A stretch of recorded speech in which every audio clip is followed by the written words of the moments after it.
کہ جب ہم کسی سے معاملہ کریں، کسی سے کوئی وعدہ کریں، یا ہمارے کردار کو دیکھ کے لوگ سمجھ جائیں کہ ہاں یہ مسلمان ہوتا ہے اور یہ مسلم ہے، تو اس طرح ہماری تہذیب و تمدن ہمیں جو کچھ سکھاتی ہے اس کے مطابق ہمارا عمل بھی ہونا چاہیے۔ تہذیب و تمدن کا فرق کیا ہے؟ عام بول چال میں تہذیب و تمدن میں فرق نہیں کیا جاتا، لیکن اصطلاحی اور لغوی لحاظ سے ان میں بڑا فرق ہے۔ ہمارا ہر عمل اور فعل کسی فکر اور عقیدہ کا نتیجہ ہوتا ہے۔ پہلے ہم سوچتے ہیں، پھر اس سوچ کے مطابق عمل کرتے ہیں۔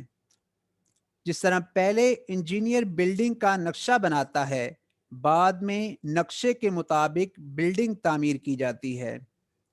تہذیب نام ہے فکر کا، عقیدہ اور سوچ کا، خیالات کا، اور بنیادی فکر کے تحت جو اعمال ظہور پذیر ہوتے ہیں، جن سے کردار اور سیرت تشکیل پاتی ہے، اسے تمدن کا نام دیا جاتا ہے۔ اس طرح تہذیب و تمدن لازم و ملزوم ہیں۔ ان کا آپس میں وہی رشتہ ہے جو روح کا جسم کے ساتھ ہے۔ گویا تہذیب اصل ہے اور تمدن اس کا اظہار ہے۔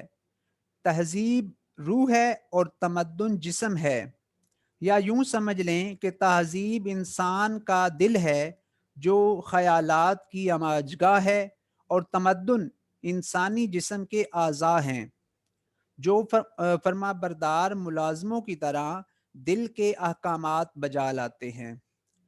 جس طرح دل کا کام پورے انسانی جسم کو خون مہیا کرنے اور توانائی بخشنا ہے، اسی طرح تہذیب بنیادی عقائد تمدن کے مختلف سمتوں میں پھیلی ہوتی ہے، اور اس کا رشتہ جڑ سے ہمیشہ قائم رہتا ہے۔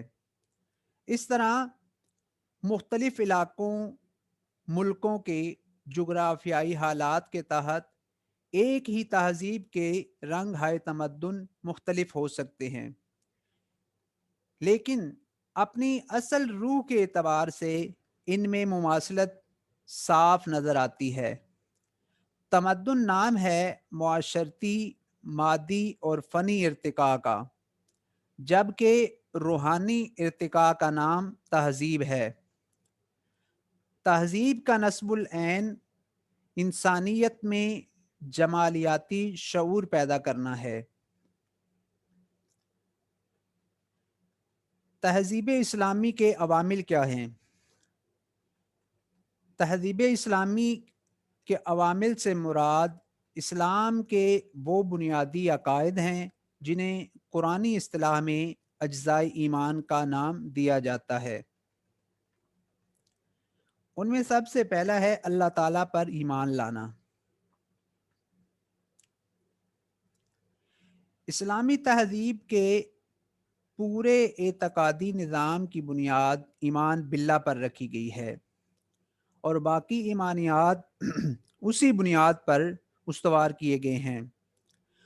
رسولوں پر ایمان اس لیے ہے کہ وہ خدا کے بھیجے ہوئے ہیں۔ فرشتوں پر ایمان اس لیے ہے کہ وہ اللہ کے مقرر کردہ ہیں۔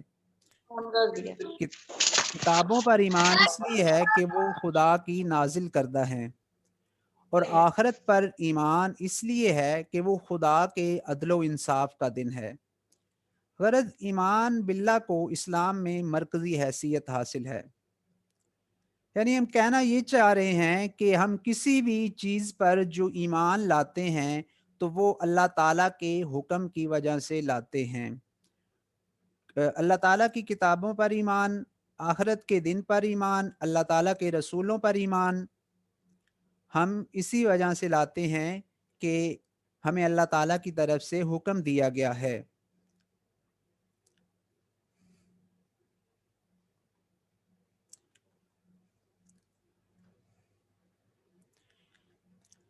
اس طرح ہمیں معلوم ہوا کہ ایمان باللہ کو اسلام میں مرکزی حیثیت حاصل ہے۔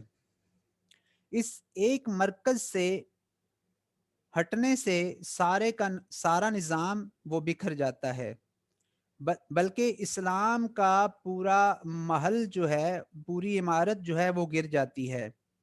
اس کی اہمیت کا اندازہ آپ اس سے بھی لگا سکتے ہیں کہ قرآن پاک اور حدیث پاک دونوں نے صرف اسی ایک چیز کو آ- آخرت کی فلاح کے لیے کافی قرار دیا ہے۔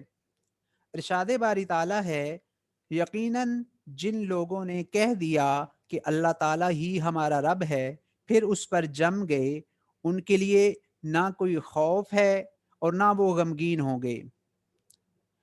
جب آپ نے کہہ دیا لا الہ الا اللہ اور اس بات پر ڈٹ گئے، کوئی چیز بھی چاہے وہ دنیاوی لالچ ہو یا کسی بھی طرح کی کسی شہرت کا لالچ ہو، آپ کو کسی کا کوئی خوف نہ ہو، کہ آپ نے کہہ دیا ہے کہ اللہ تعالیٰ کی ذات ایک ہے اور آپ اس پہ قائم ہو گئے، تو آپ کو نہ تو اس دنیا میں کوئی خوف اور غم ہوگا اور نہ ہی آخرت میں آپ غمگین ہوں گے۔ اور دوسری بات اور اہم عقیدہ جو ہے مسلمان کا، وہ یہ ہے کہ وہ رسالت پر ایمان لاتا ہے۔ اللہ تعالیٰ کے رسولوں پر ایمان لانا، اس حقیقت کا یقین کر لیا جائے کہ اللہ تعالیٰ نے اپنے بندوں کی ہدایت کے لیے گاہے بگاہے وقفے کے ساتھ مختلف علاقوں اور مختلف قوموں میں اپنے برگزیدہ بندوں کو بھیجا، اور انہوں نے پوری دیانت اور امانت سے خدا کا پیغام لوگوں کو پہنچایا۔ یہ انبیاء کرام کا سلسلہ حضرت آدم علیہ السلام سے چلا ہے۔ یہ بات قرآن پاک میں متعدد مقامات پر فرمائی گئی ہے کہ دنیا میں کوئی امت ایسی نہیں گزری جس کی ہدایت کے لیے اللہ تعالیٰ نے نبی مبعوث نہ فرمائے ہوں۔